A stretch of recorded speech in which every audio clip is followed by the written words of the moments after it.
acontecia comigo durante essa semana, se foi uma crise alérgica, se foi uma sinusite, se foi Covid, não dá para saber, né? Mas o meu caso foi que eu trancou tudo, meu nariz, minha respiração, e eu tô melhorando desde ontem, assim. Então, eu não tenho dor, não tenho nada, só que falta um pouco de fôlego, porque tá tudo trancado, né? Daí tem que respirar pela boca e falar também, então é meio complicado aqui. Se eu parar por alguns instantes e não voltar, vocês chamam o SAMU porque eu tô morrendo. Mas se não, eu paro às vezes e volto só para dar uma respiradinha para a gente continuar, tá? Combinado? Hoje é o nosso último. Eu vou projetar a sala aqui, vou desligar minha câmera, projetar a tela. Hoje é o nosso último conteúdo, né? Não é a última aula, porque a gente tem as provas para serem feitas ainda. A gente, como eu disse, estamos uma semaninha adiantados em relação ao conteúdo. A gente hoje vai falar sobre as equações de Lagrange e Hamilton. Mas como a prova 2 vai ser online, então faz sentido a gente colocar a prova 2 dia 4 de junho, porque a partir do dia 6 de junho é para estar tudo presencial na UFGD. Então, a gente colocar a prova 2 no dia 4, a gente ainda está amparado pela questão do online. Então, hoje eu vou falar sobre equações de Hamilton e Lagrange, e final de semana que vem vai estar disponível, né, a prova 2 para vocês fazerem de modo online.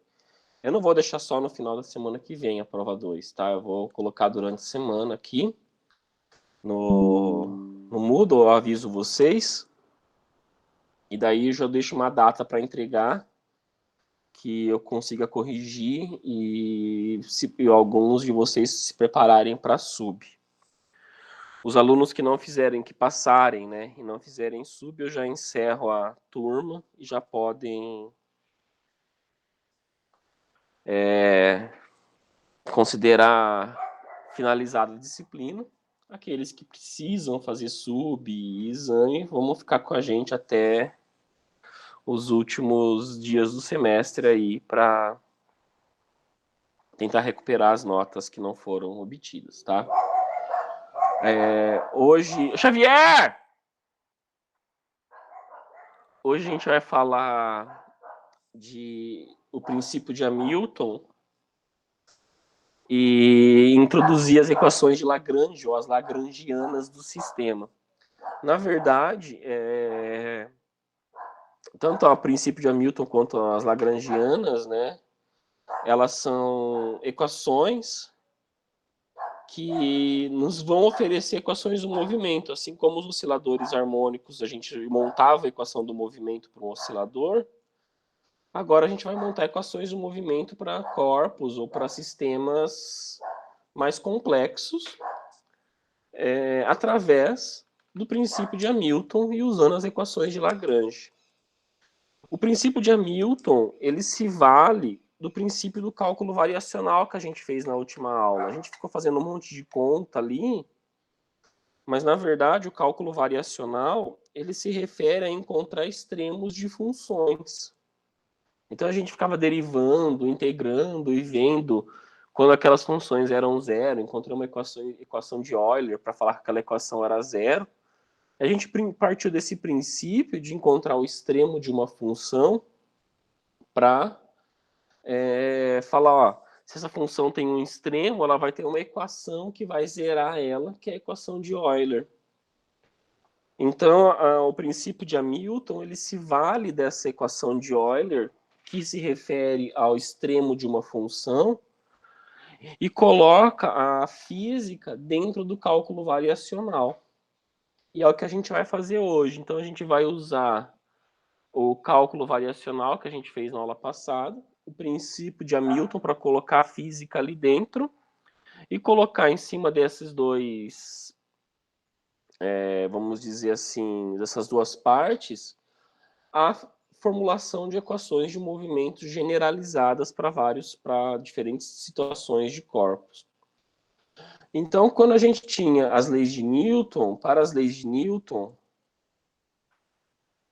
por exemplo, que a força ela era igual, força igual à variação temporal do momento linear,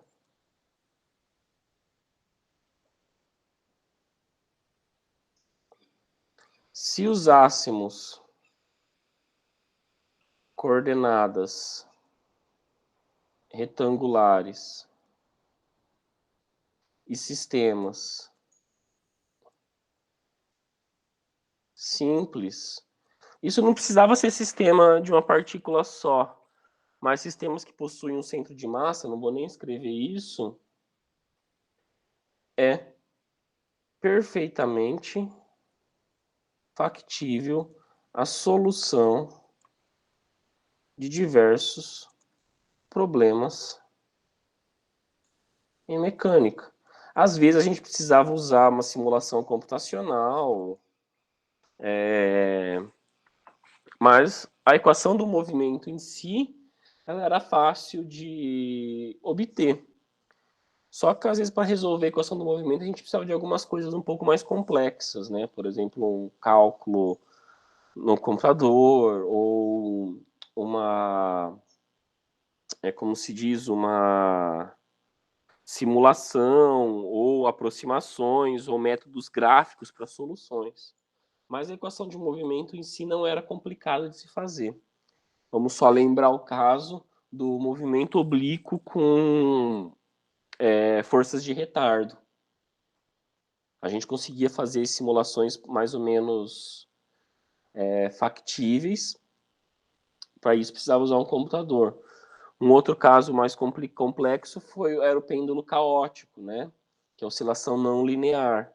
Embora a gente consiga resolver a equação de movimento, encontrar a equação de movimento, a solução do problema não é tão simples assim. Então a gente precisava colocar soluções numéricas ali, computacionais, para resolver isso. Mas encontrar a equação de movimento era não tão difícil assim, né? Era fácil a gente escrever as equações de movimento. Só que tem caso que não é possível. Mas em casos que correspondem a vetores complexos, movimentos restritos, muitas partículas, sem centro de massa,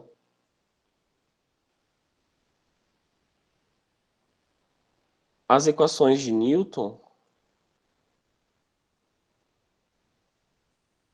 se mostram muito complexas, de modo que é praticamente impossível resolver esses problemas usando a equação newtoniana.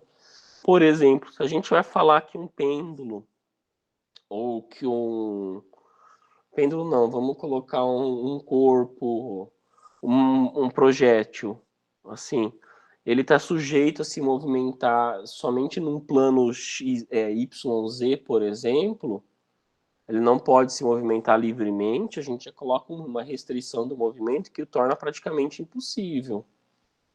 A gente falar que um pêndulo ele deve oscilar somente num plano é uma situação fácil, mas falar que ele deve oscilar somente com determinado, ou somente numa direção com um determinado valor de θ, θ positivo, por exemplo, ele é praticamente impossível de se resolver. Então a gente precisa encontrar soluções mais complexas.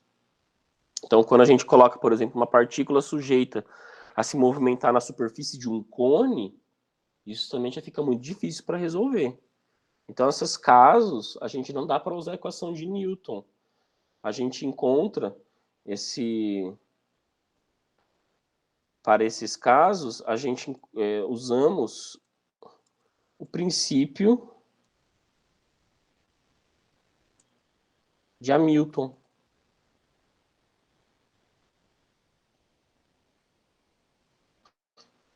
O qual oferece equações de movimento de maneira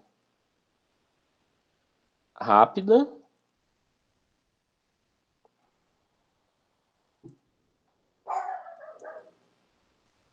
eficiente e factível, que é fácil de solução.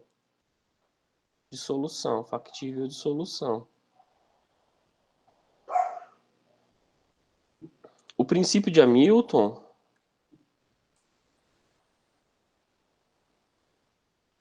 está ligado ao princípio do cálculo variacional e deve ter soluções equivalentes às da mecânica newtoniana.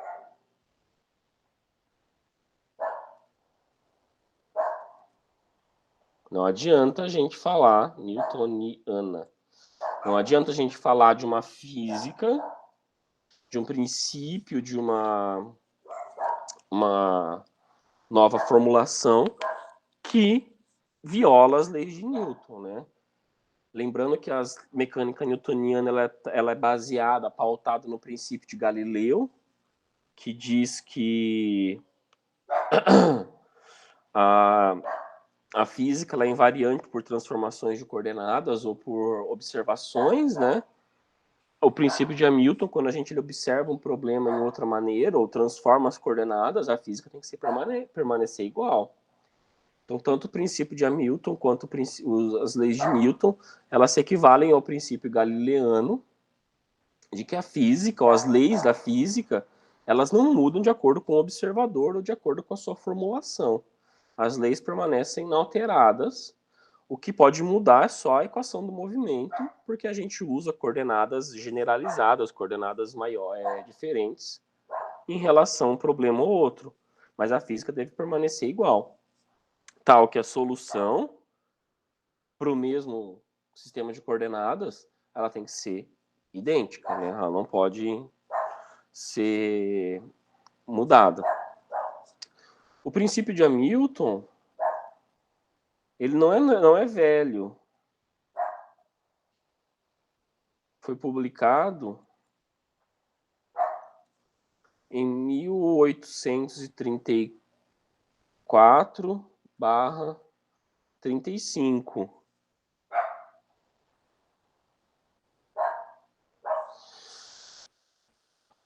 E é possível encontrar soluções para toda a mecânica clássica. O princípio de Hamilton diz o seguinte: de todos, Isabel e Xavier, sabe aqueles alunos indisciplinados que a gente tem na sala de aula? É Isabel e Xavier, né? De todos os caminhos possíveis nos quais um sistema... Eu vou fechar a porta aqui porque não tá dando. Parem!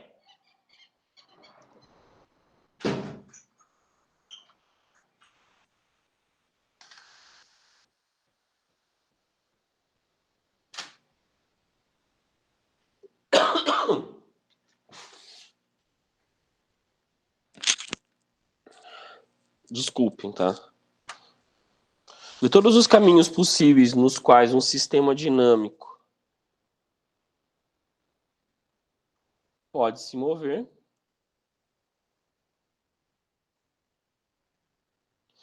de um ponto a outro,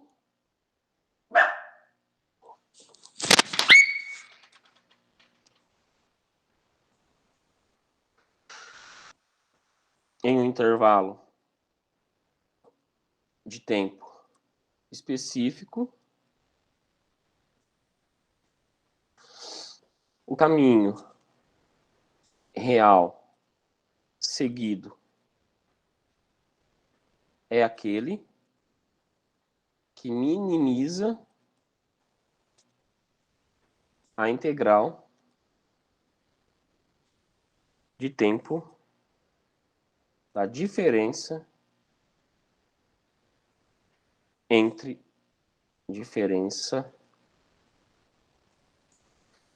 as energias cinéticas e potenciais. Esse é o princípio publicado por Hamilton e ele usa o cálculo variacional. Deixa eu só arrumar aqui minha canetinha. E ele usa o princípio do cálculo variacional para falar sobre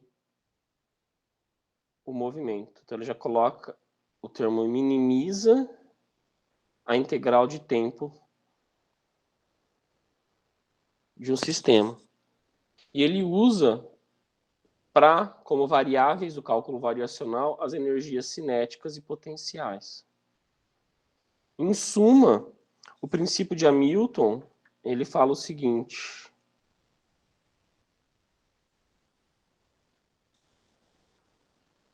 a variação da integral do tempo 1 ao tempo 2, da diferença da energia cinética menos a potencial no tempo, ela tem que ser igual a zero.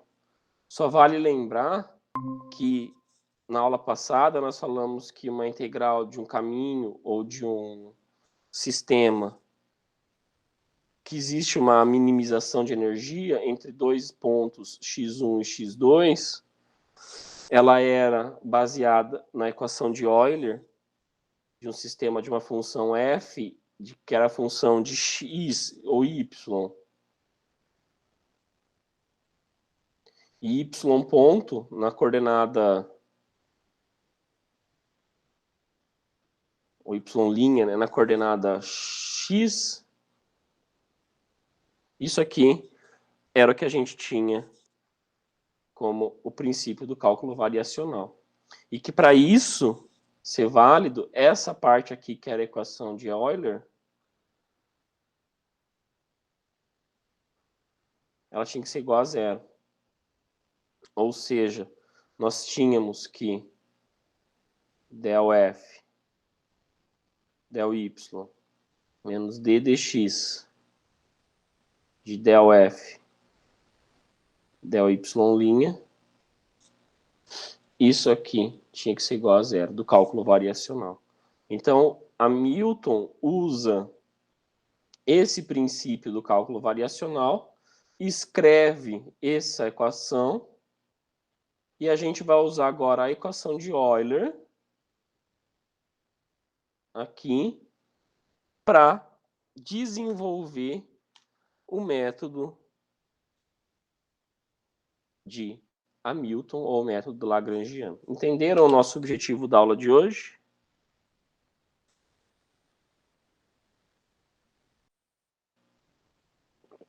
Desculpa que não dá às vezes com os cachorros, que eles se passam na loucura e vem lá dentro de casa.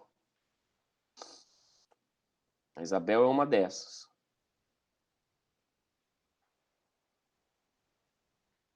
Deve ter escapado algum cachorro da vizinha, tô escutando gente gritando, volta aqui!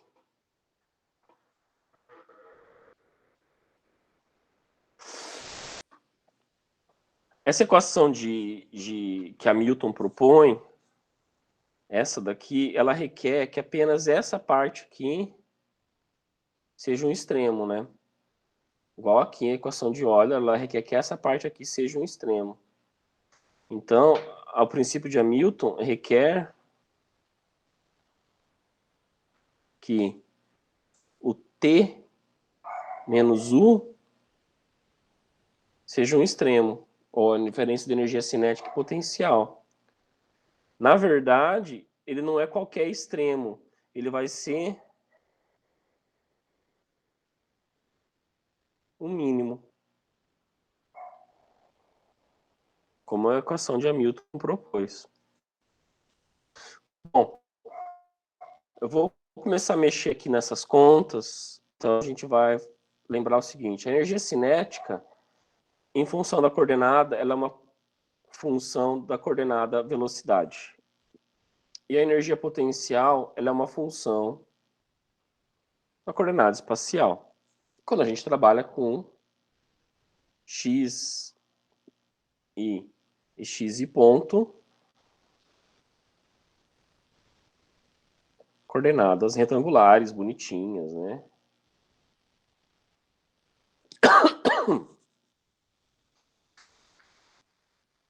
Vamos chamar uma equação aqui, um L, como sendo o valor de T cinética menos potencial. Tal que L vai ser uma função de xi e x e ponto. Certo? Então a nossa equação de Hamilton, ela vai ser agora, mudando as...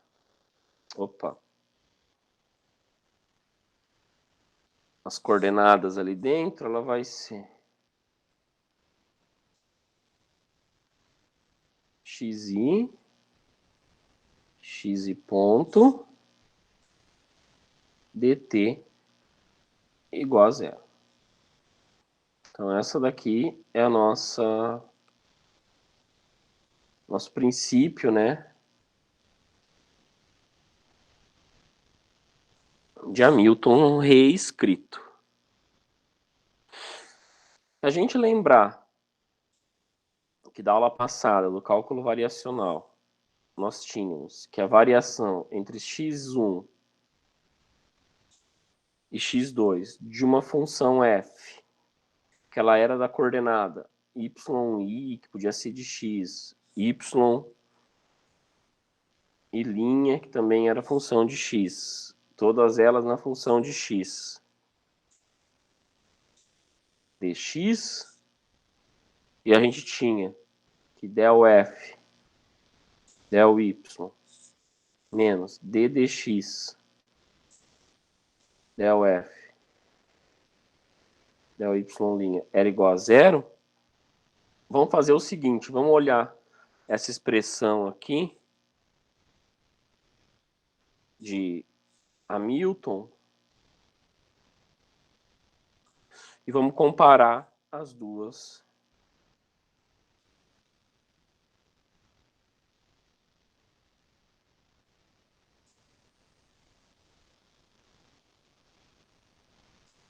Vamos comparar as duas expressões. Então, essa daqui levava a essa daqui. Essa equação levava àquela outra equação. Vamos chamar o seguinte. Vamos chamar nessa expressão aqui x de t. Y de x, vamos chamar ele de xi de t. Y linha de x, vamos chamar ele de xi ponto de t.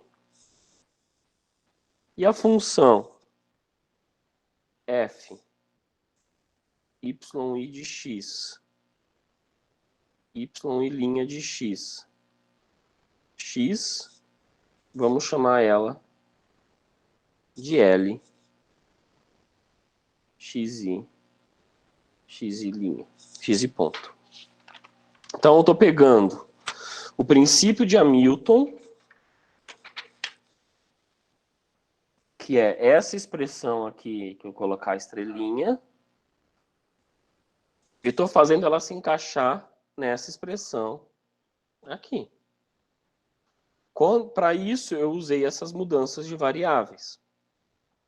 Quando a gente faz isso, nós temos que a variação de L na coordenada xi menos ddt da variação de L na coordenada xi ponto, ela vai ser igual a zero. E a isso nós chamamos de lagrangiana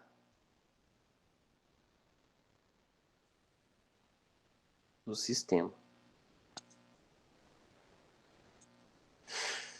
Vamos só falar o seguinte, que L, lembrar, ele é a energia cinética menos a energia potencial. E vamos colocar para uma partícula unidimensional bonitinha os valores da energia cinética e da energia potencial. Potencial de uma mola aqui, bonitinho, sem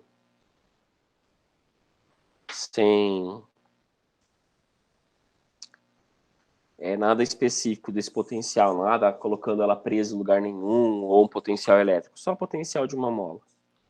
Então vamos lá. Del L, del X, I vai ser igual menos K xi. Derivada parcial de L no x ponto, ela vai ser igual a m x ponto ao quadrado. Disso aqui, ddt, da derivada parcial de del L, del x ponto, ela vai ser igual a m xi. Ó, aqui tá, perdão, aqui eu errei. Aqui não é x ao quadrado, é xi ponto. Aqui é xi, dois pontos. Usando o princípio da Lagrangiana, nós temos que m xi, dois pontos, mais k xi é igual a zero, ou seja, a equação de um oscilador tradicional. Bastou a gente escrever as energias cinéticas e potenciais desse oscilador que a gente já encontra a equação do movimento. A gente não precisou ficar fazendo decomposição de forças e nada. É claro que isso é num sistema muito simples, muito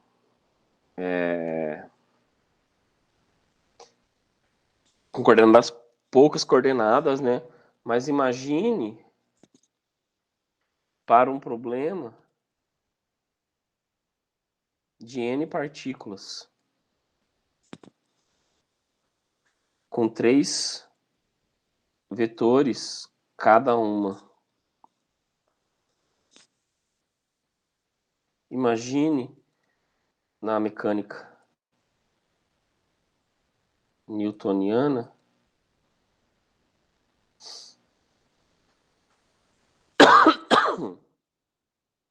imagina para um problema de n partículas com 3 vetores cada uma, o número de equações de movimento que teríamos.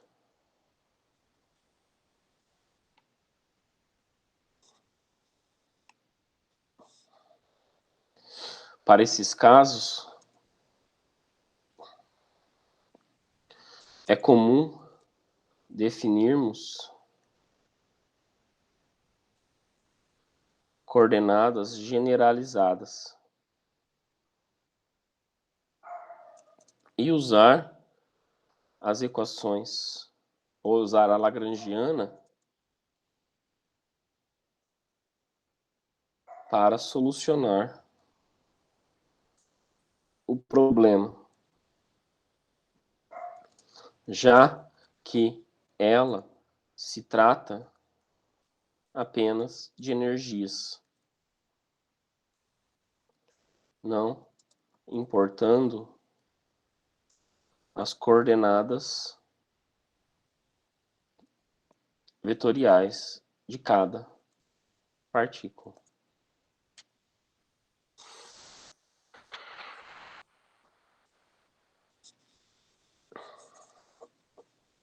Coordenadas generalizadas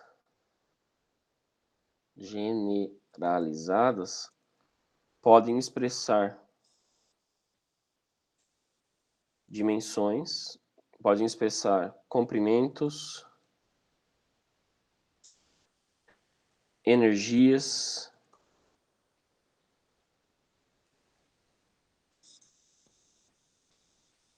momento e etc.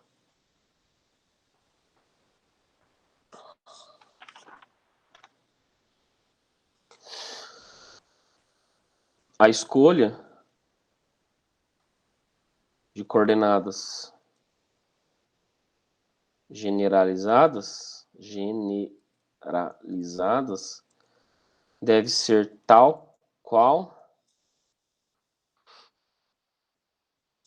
elas descrevam todo o sistema e tenham valores de velocidade generalizadas.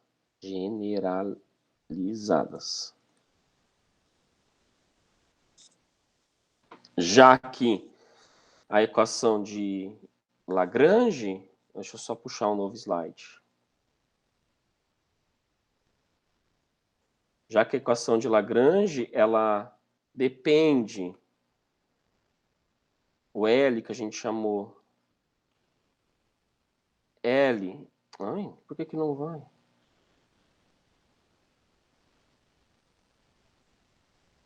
L a gente chamou que ele tinha funções de x e linha, ou x e ponto, e xi, se xi for generalizado, qualquer uma, x ponto deve existir. Então, deve existir a velocidade generalizada. Então, a gente vai chamar agora o xi generalizado, ele vai chamar QI. E o xi ponto generalizado vai ser o QI ponto.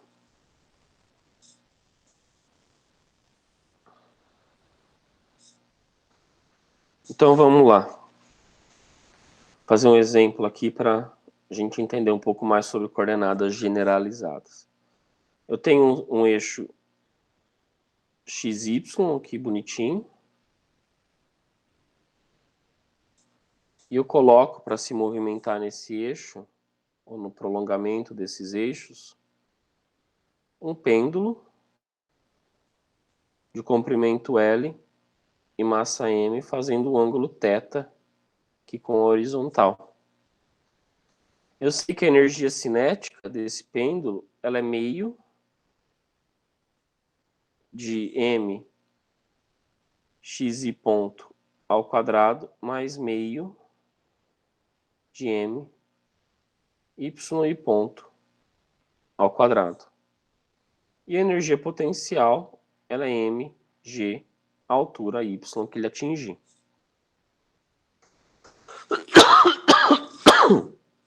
Perdão.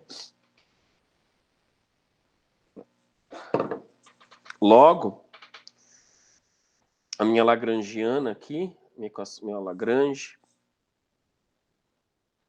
T menos U, ela vai ser meio de mx. Eu não vou nem colocar i aqui, porque não faz sentido, né? A gente não está trabalhando com várias dimensões espaciais, trabalhando só com uma.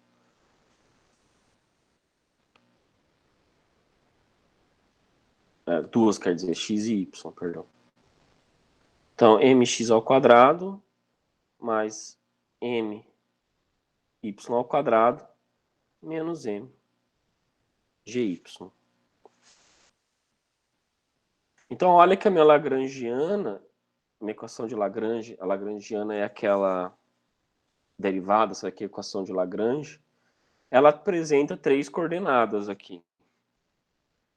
Então, 3 equações, né? 3 partes. X, y, x ao quadrado, y ao quadrado, e aqui é ponto ainda, não é velocidade, não é coordenada normal, velocidade e dimensão. Mas, ao usarmos θ e θ ponto, vamos lá. Eu tenho que x ele é igual a L seno de θ. E y é igual a menos L cosseno de θ. Logo, o x ponto ele é L θ ponto cosseno de θ e o y ponto ele é menos com menos dá mais, perdão, L θ ponto seno de θ. Se eu substituir os valores de x ponto, y ponto e y na equação de Lagrange, a gente vai ter m sobre 2, que vai ser daí L ao quadrado, θ ponto ao quadrado, cosseno ao quadrado de θ, mais L ao quadrado, θ ponto ao quadrado, seno ao quadrado de θ, mais mg L cosseno de θ. Daí isso aqui vira uma coisa um pouco mais simples, né? Porque os cossenos e os senos quadrados podem ser arrumados. Então a gente tem que L é m sobre 2, L ao quadrado, θ ponto ao quadrado, mais mgl, cosseno de θ. Ou seja, θ, na verdade θ só, né? Porque o θ ponto ele é uma variação da coordenada generalizada. É uma coordenada generalizada. Ela deu uma arrumadinha aqui na nossa equação, que era então de 3 variáveis, agora passou a ser somente de 2 variáveis, sendo que uma dessas variáveis depende da outra. Então, se a gente pegar e resolver a nossa variação agora da equação de Lagrange,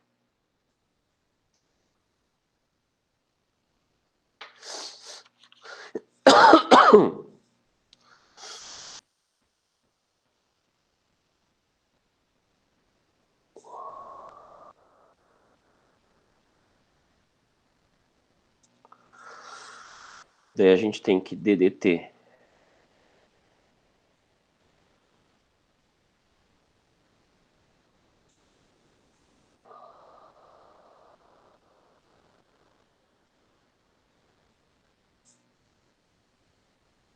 θ 2 pontos. A equação de Lagrange, a hora que a gente coloca ela lá na Lagrangiana, ela vai ficar θ 2 pontos mais g sobre L seno de θ é igual a zero. Ou seja, a equação de um pêndulo simples. Então, ficou muito mais fácil a gente usar a coordenada θ do que coordenada x e y, porque a θ permite que a gente encontre uma equação de Lagrange muito mais simplificada do que no caso de duas coordenadas. Só um minutinho.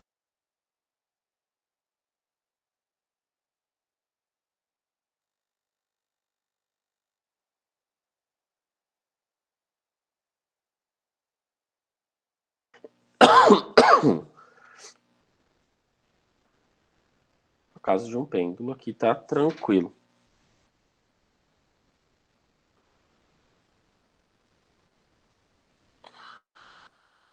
Então, para resolver a equação de Lagrange, a gente escreve ela em coordenadas generalizadas da seguinte maneira.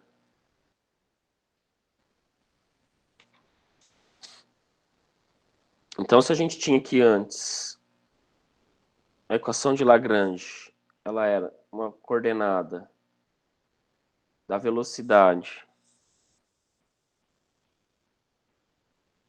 e da posição, agora ela vai ser uma coordenada que a gente não sabe aqui de posição, velocidade e tempo, porque a coordenada generalizada pode mudar, e a gente tem então a nossa energia potencial podendo ser variação somente do espaço, né, porque a gente não tem velocidade aqui nessa expressão, de modo então que a nossa função, que antes era só de x ponto xi, agora ela é de q ponto e tempo. Então, escrevendo isso, a lagrangiana passa a ser a seguinte maneira.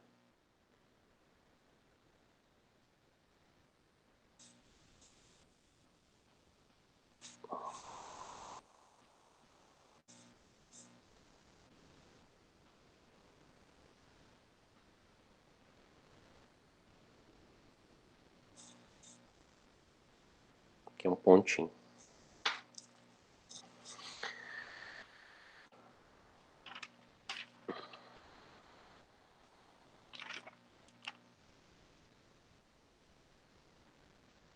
Só para reescrever essa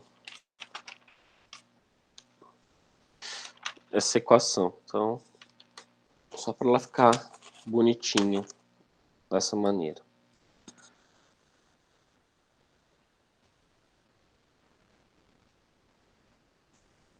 Dúvidas até agora? Tá tudo certo. Certo, professor.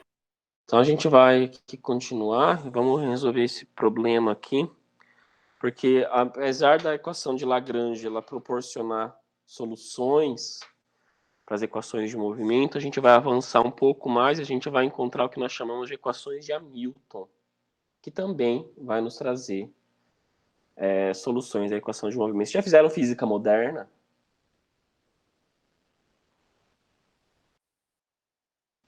Já viram a equação de Schrödinger?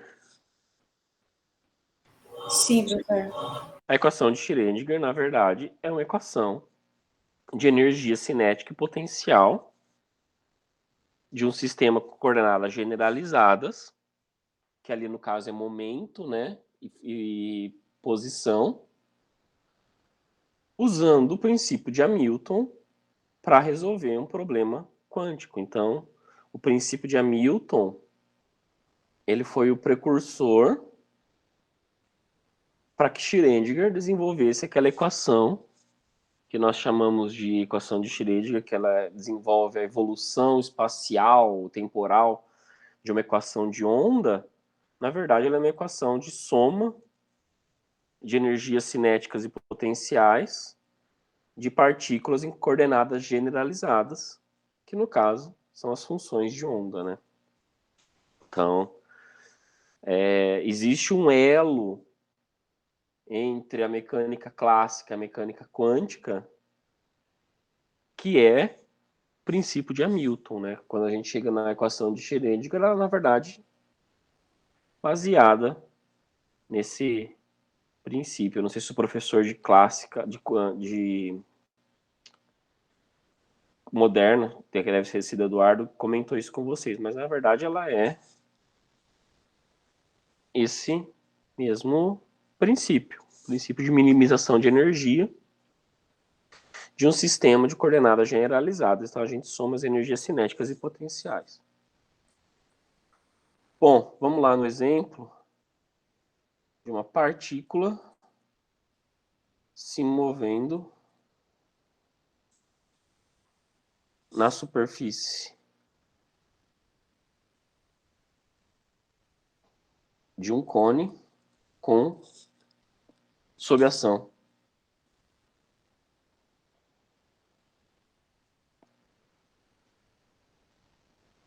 da força da gravidade. É que agora eu vou falar do princípio de Hamilton, você vai ver que para encontrar, se lembra, vocês fizeram moderna. Da equação de Schrödinger, eu tinha que encontrar autovalores e autovetores, né? Dos negocinhos lá. O princípio de Hamilton ele vai mostrar isso, que para encontrar a solução do momento, é encontrar o autovalor e o autovetor de uma determinada outra função. Então vocês têm que ver que essas coisas são bem ligadas. Então o elo, como eu disse, entre a clássica e a quântica, está no princípio de Hamilton e na equação de Schrödinger, né? Então vou tentar desenhar aqui o partícula se movimentando nesse cone aqui.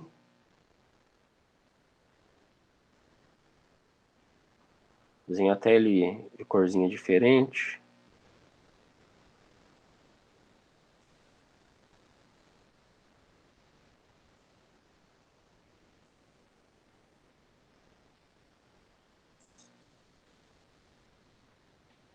E a partícula está tentando se movimentar nesse cone. Ele tem uma abertura alfa aqui. Um raio R. E a partícula está se movimentando nessa superfície aqui.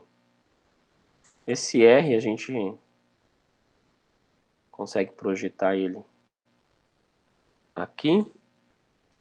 Deixa eu só... A gente projeta ele aqui. E ele faz um ângulo θ com o eixo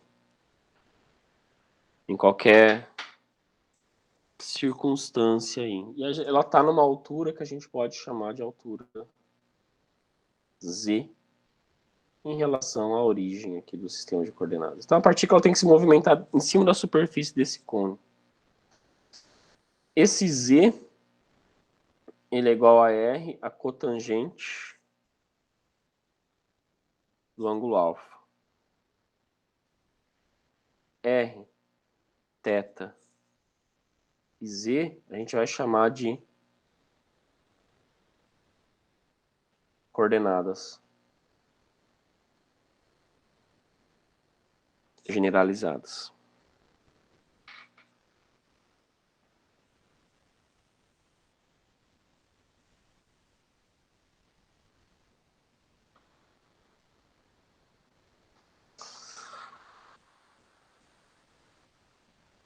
A energia cinética é meio de m v ao quadrado. Só que v ao quadrado ele depende da posição r ao quadrado, da posição angular ao quadrado, mais a posição azimutal ao quadrado. Se a gente colocar aqui o valor de z como a cotangente de alfa ali, a gente tem que v ao quadrado vai ficar r ponto ao quadrado mais r ao quadrado θ ponto ao quadrado mais r ao quadrado cotangente de alfa ao quadrado. Então, daí a gente puxa o r ao quadrado em evidência. Perdão, aqui é r ponto ao quadrado. A gente puxa o r ponto em evidência. E a gente tem que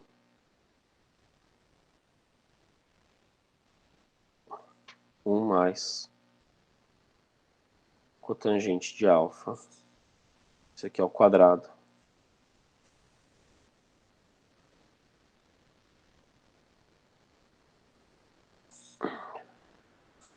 Isso aqui, ele é o que nós chamamos de cossecante ao quadrado. Então, a gente tem que v ao quadrado, r ponto ao quadrado, cossecante de alfa ao quadrado, mais r ao quadrado, θ ponto ao quadrado. E nós temos que a energia potencial é mg à altura z, que ela é mgr cotangente de alfa.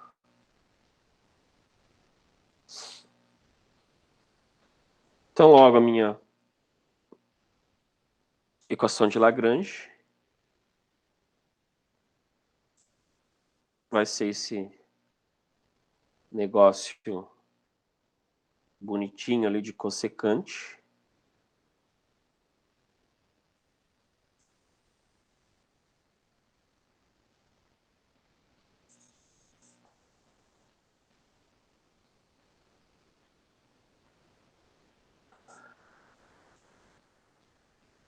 Então a gente sabe que a derivada parcial de L em função do ângulo θ, como não tem ali, ela é zero.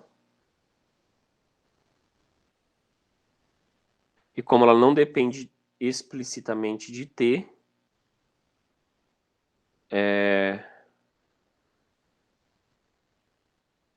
deixa eu só ver aqui.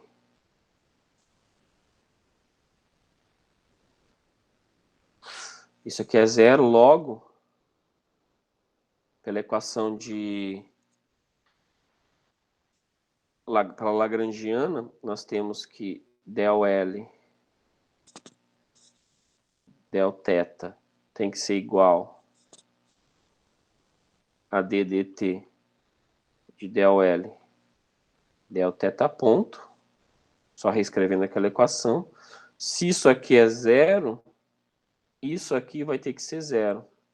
Ou seja, deixa eu puxar um novo slide.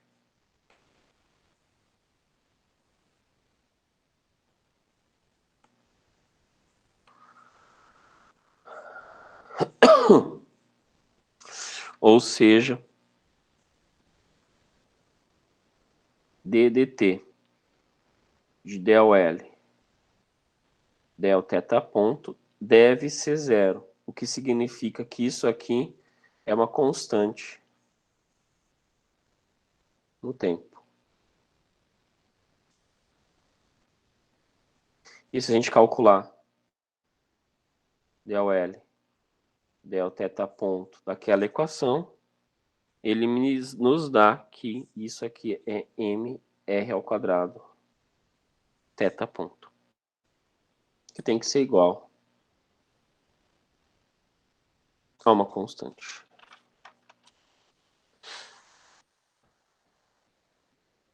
Essa daqui é a nossa equação do movimento daquele corpinho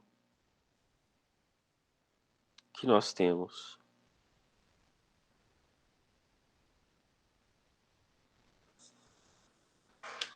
movimentando-se ao longo de uma superfície cônica.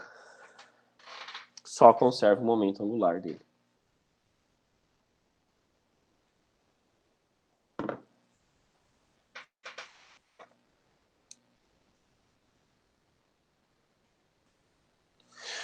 Vamos lá.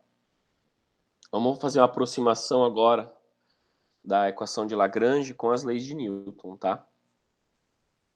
Então, a equação de a lagrangiana, né, que a gente chamava, nem eu vou usar coordenadas generalizadas, eu vou usar coordenadas tradicionais aqui.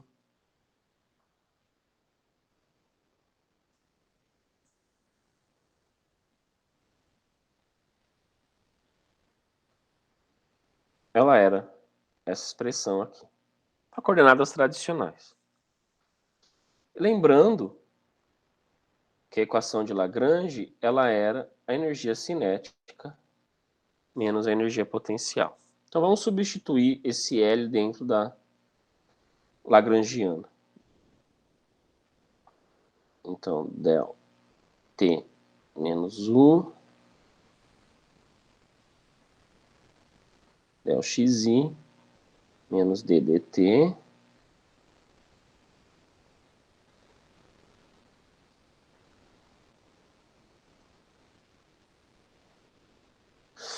isso aqui é igual a zero. Se T, ou energia cinética, ela é uma função apenas da coordenada velocidade, e a energia potencial for uma função apenas da coordenada espacial, nós temos que del T, del XI é igual a zero, e del U, del XI ponto, também é igual a zero. Então, substituindo isso, a equação de Lagrange vai se tornar o seguinte, menos del U, del XI, igual a DDT de del T, del XI, ponto.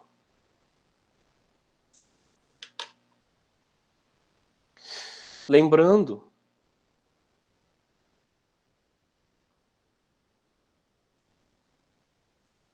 que para um sistema conservativo, F, ou a força na coordenada I, ela é menos a variação da energia potencial, menos o gradiente do potencial, vamos falar assim. Então, a gente tem isso aqui sendo o gradiente do potencial, ó, a força. E vamos lembrar o seguinte, vamos só arrumar essa expressão aqui de DDT, de del, energia cinética, del XI ponto, como sendo DDT del XI ponto, energia potencial, energia cinética, perdão, de todas as partículas que estão lá dentro do sistema.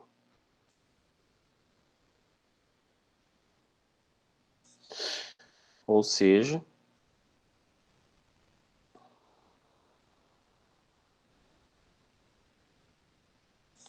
ela é um DDT de M XI ponto, que é igual ao momento, ou DDT do momento linear. Ou seja, essa expressão aqui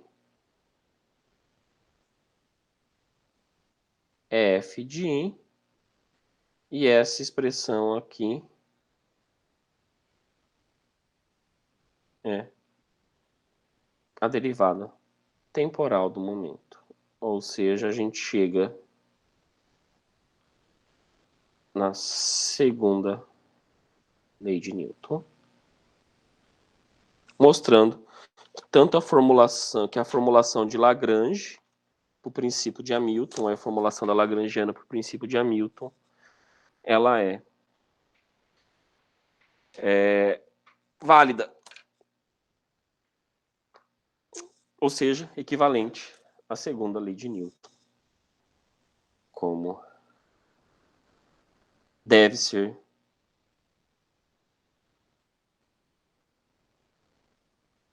como previsto, né? Pela princípio de Galileu. Perdão. Faltou um pouco de ar aí.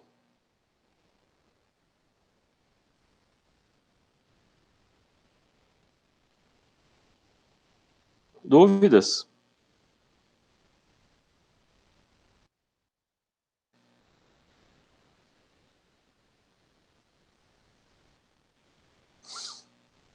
Então a gente vai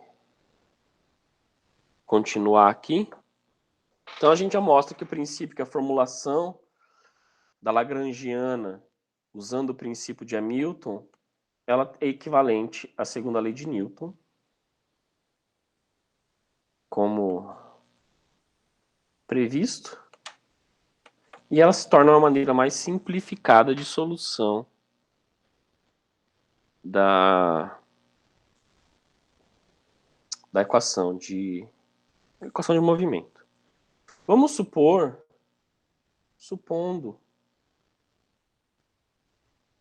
que em L, ou na equação de Lagrange, não apareça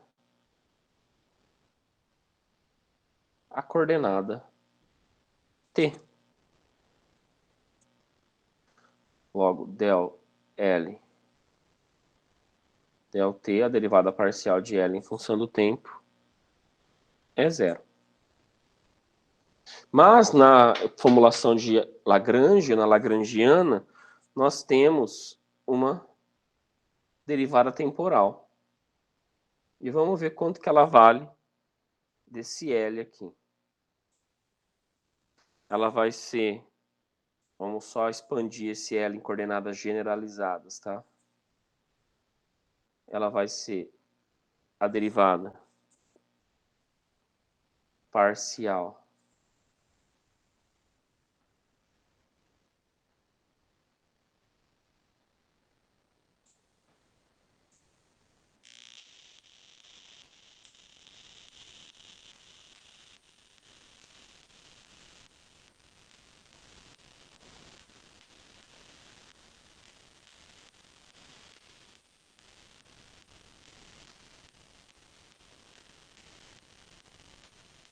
lembrando que L, né, é uma função agora de QI e QI ponto.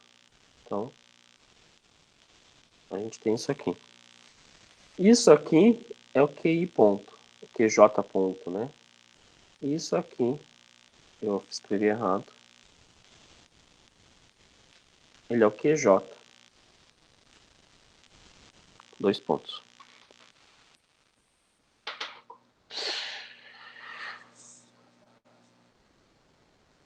Embora ela não dependa explicitamente de T, a lagrangiana continua sendo válida, né?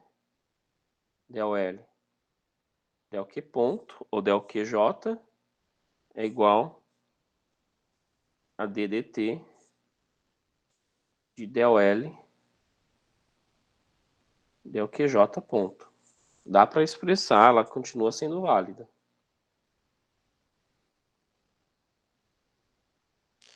O problema é se tivesse uma derivada parcial de tempo aqui dentro. Mas a gente pode escrever essas derivações aqui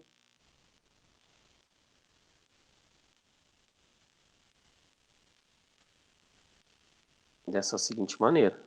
Então vamos só arrumar essa expressão para ficar bonitinho.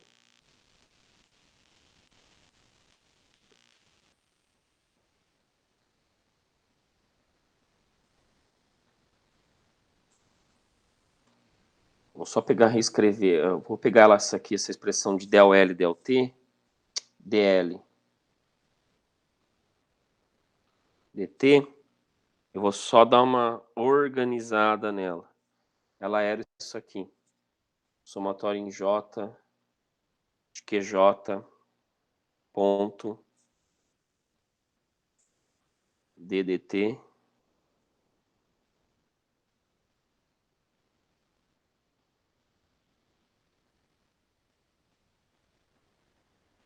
Não, tem alguma coisa que eu fiz errado aqui, tá certo. Pera aí.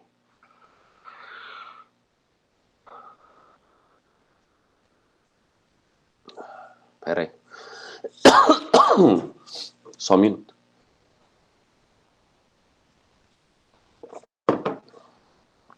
Eu vou colocar esse termo que está aqui, eu vou colocar por isso.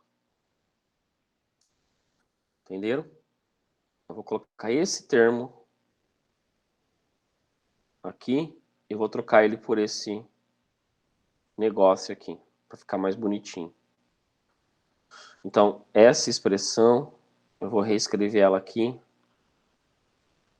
com essa seguinte alteração.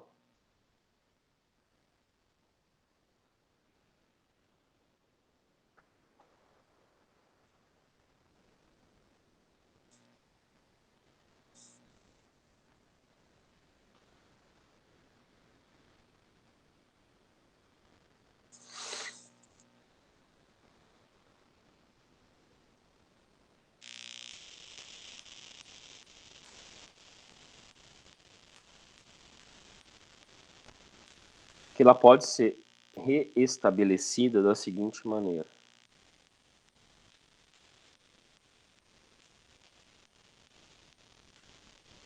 Que multiplica agora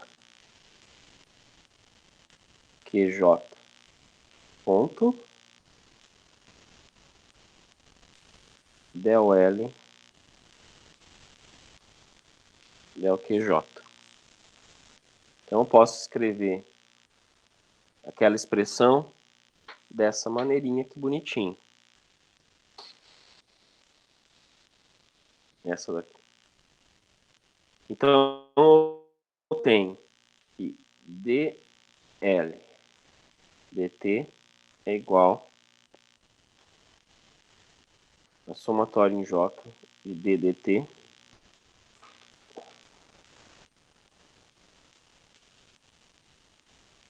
de ddt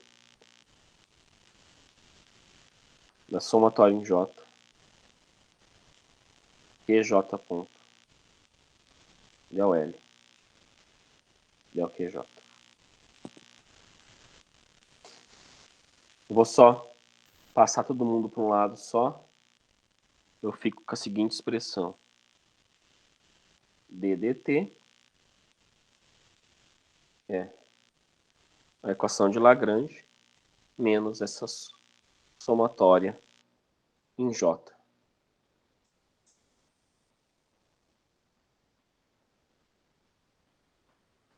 E isso é igual a zero,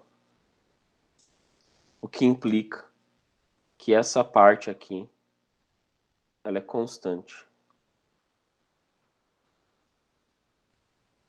no tempo. E essa parte que é constante no tempo, nós vamos chamar ela de H. Ou menos H. É um H estilizado, assim.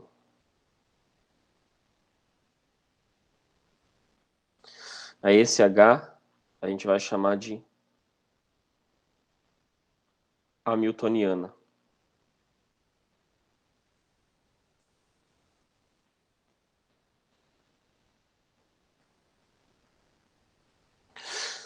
Lembrando que a energia potencial ela depende apenas da coordenada espacial. Então nós temos que del U del QJ, que é um ponto que eu perdi em algum lugar. Espera aí. aqui, esse ponto tá aqui. Eu fui perdendo esse ponto, perdão.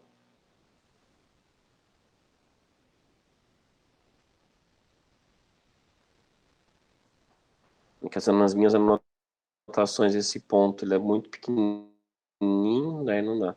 Então, del U, del QJ, ponto, vai ser igual a zero.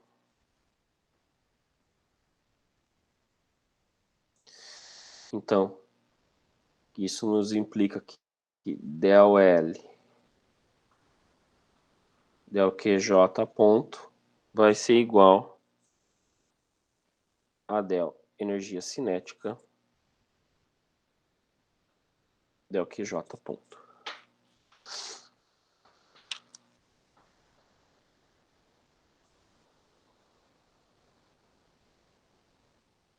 Então, a minha equação de Hamilton, essa expressão aqui, no final ela fica T menos U, menos, vai ter só a energia cinética aqui dentro, QJ ponto,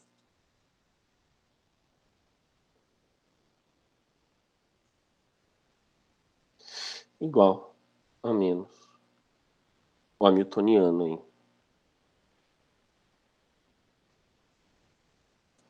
Esse coisa, se a gente olhar no problema 2.8, vocês podem ver no caso de vocês, ele vale 2 energia cinética. Problema 2.8. Então a gente tem que T menos U, menos com menos dá mais.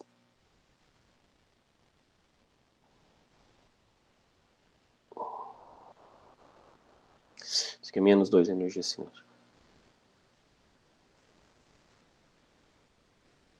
Perdão. Menos 2 energia cinética igual a menos hamiltoniano.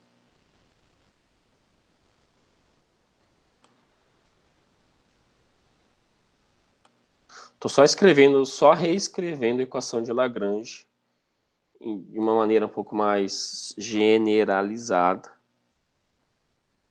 Então a gente tem que T mais U é o que nós chamamos de hamiltoniana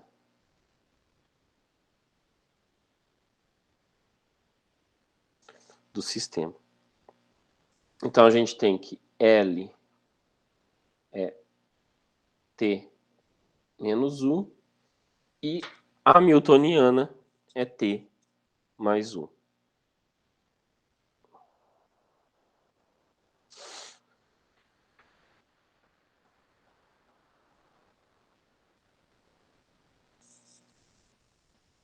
Temos essas duas expressões que a gente pode trabalhar.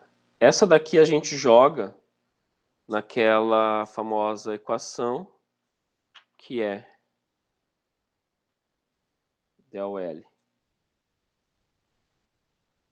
del QJ, menos D, dt, del L, del QJ ponto, isso aqui é igual a zero, que é a equação lá de minimização da energia, e agora a gente tem que trabalhar como que a gente desenvolve, isso aqui a gente encontra a equação do movimento, né?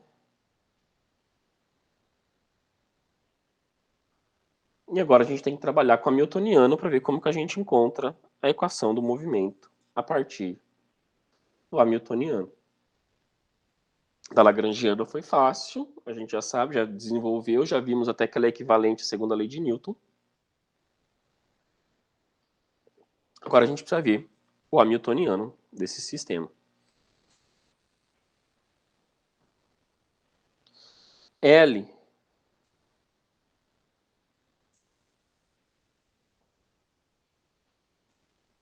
se L. Ah, Wolverine, não vou abrir.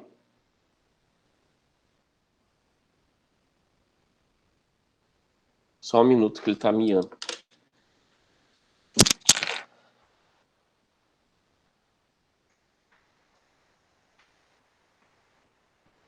Por que você não entra pela outra porta?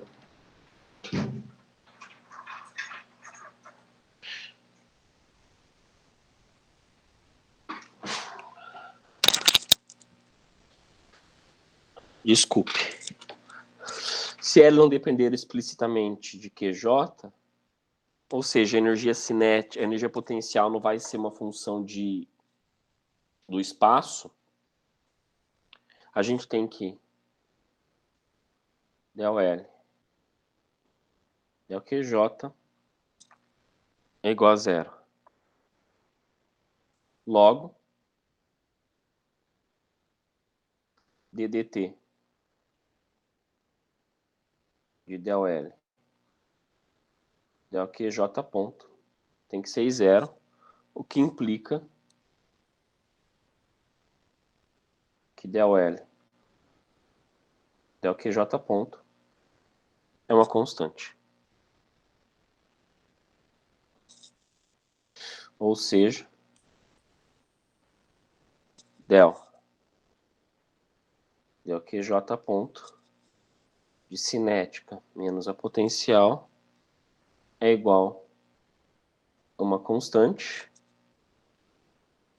Como a energia potencial U é só uma função,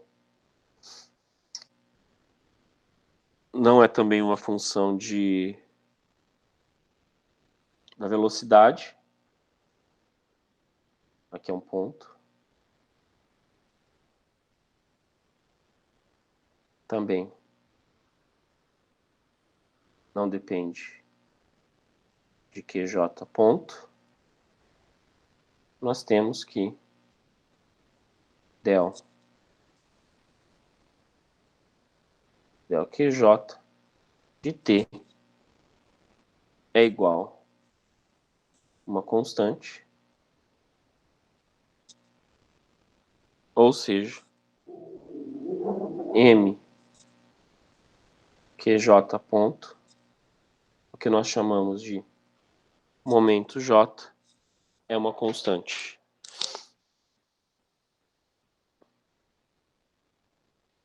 Logo, podemos definir o momento igual à variação da equação de Lagrange sobre a coordenada generalizada.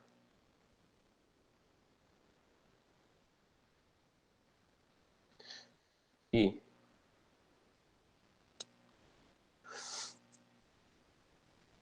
PJ ponto igual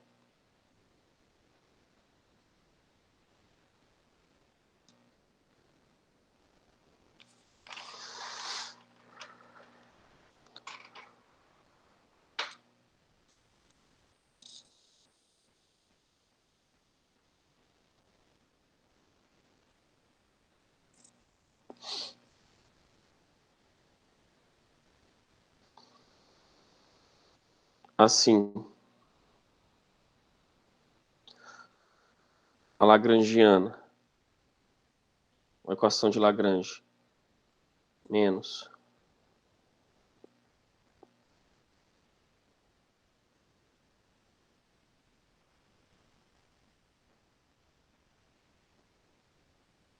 é definida como equação de Hamilton. A gente pode arrumar isso aqui da seguinte maneira: a equação hamiltoniana é igual à somatória de J, QJ, PJ, aqui é um ponto, não, ali tá certo,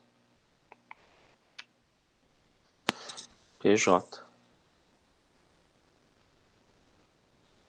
menos L. Estamos só tentando arrumar as equações de Hamilton, tá? Para ficar com cara de uma expressão igual a lagrangiana ficou.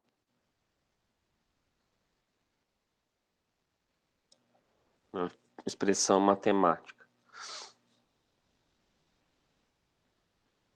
Se o hamiltoniano ele é uma função de Q, P e T,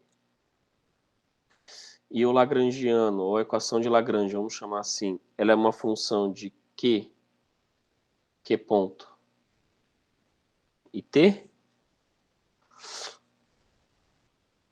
a gente tem que D, a variação do hamiltoniano, ele vai ser uma somatória da variação do hamiltoniano na coordenada Q, vezes a variação da coordenada Q, mais a variação do hamiltoniano na coordenada P, vezes a variação da coordenada P, mais a variação do hamiltoniano na coordenada T, vezes a variação da coordenada T.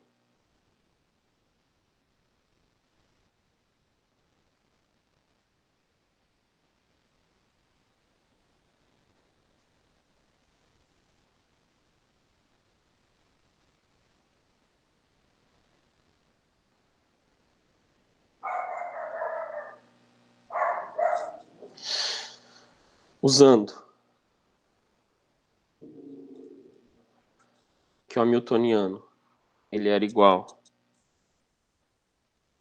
a somatória em J de QJ, PJ, menos L, que está aqui em cima, que estava no slide anterior, perdão. E aqui. Xavier, se o vir aqui dentro, você vai apanhar? Vai latir lá fora. A gente tem que a variação, usando isso aqui, a gente vai ter que a variação do hamiltoniano ela vai ser a somatória em K de QK ponto dpk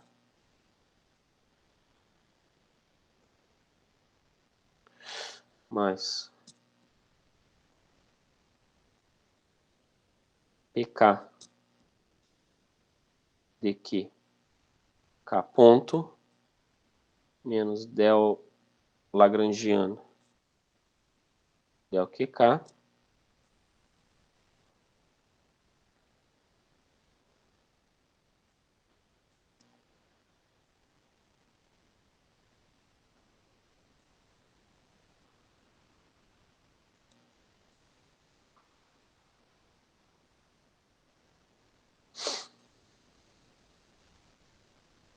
e usando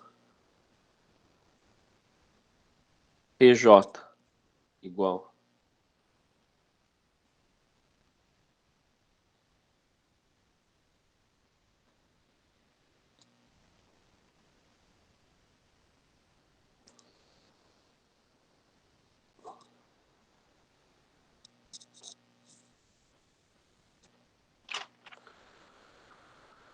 a gente chega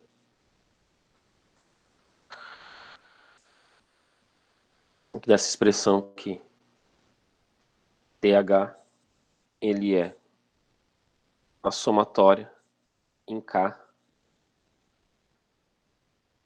de QK ponto dpk menos PJ, perdão, PK ponto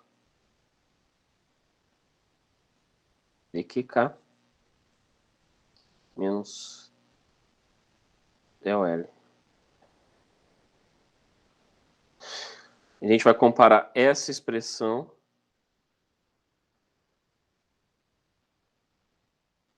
com essa expressão.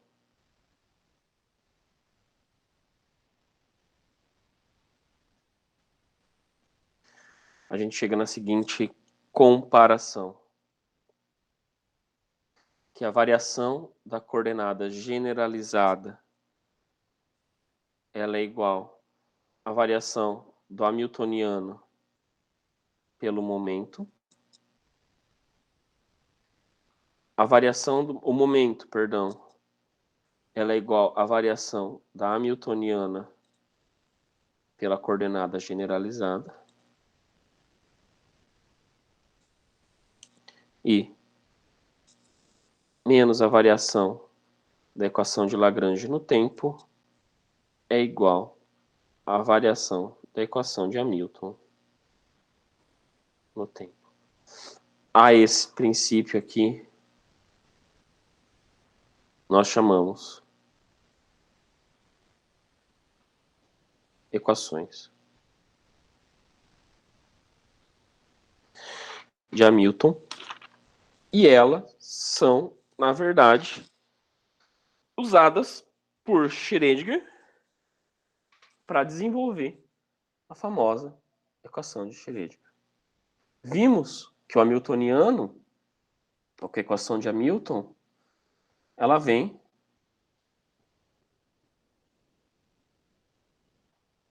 de uma da Lagrangiana, e por sua vez vem do princípio de minimização da distância entre dois pontos do cálculo variacional. Ou seja, a equação de Hamilton, ou as equações de Hamilton, elas derivam do princípio do cálculo variacional, como proposto pelo próprio Hamilton, né, para a solução de movimentos ou de equações de movimento de sistemas mais complexos na mecânica, e usada brilhantemente por Schrödinger para desenvolver a evolução de um sistema generalizado conhecido como equação de onda de uma partícula. Então a gente representa uma partícula quântica por uma equação de onda, que nada mais é que uma expressão generalizada para o seu movimento, e a partir daí monta as equações de Hamilton, que é a soma das energias cinéticas mais potenciais, e encontra, através dessa equação de autovalores e autovetores aqui, como as equações de Hamilton são, os valores da velocidade, do momento e da variação temporal daquela equação. Com isso, a gente aprende na mecânica quântica que aquelas equações de onda que são chamadas aqui na mecânica de coordenadas generalizadas representam, de alguma maneira, o estado de uma partícula que a gente consegue calcular e desenvolver. Então, o elo de ligação entre as duas teorias está, por fim, representada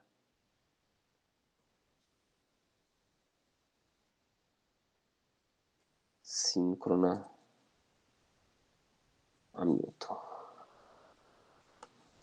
Está, por fim, representada nessa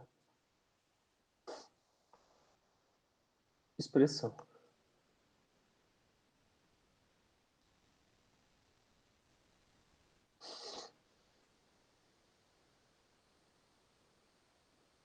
Desculpem a falta de fôlego.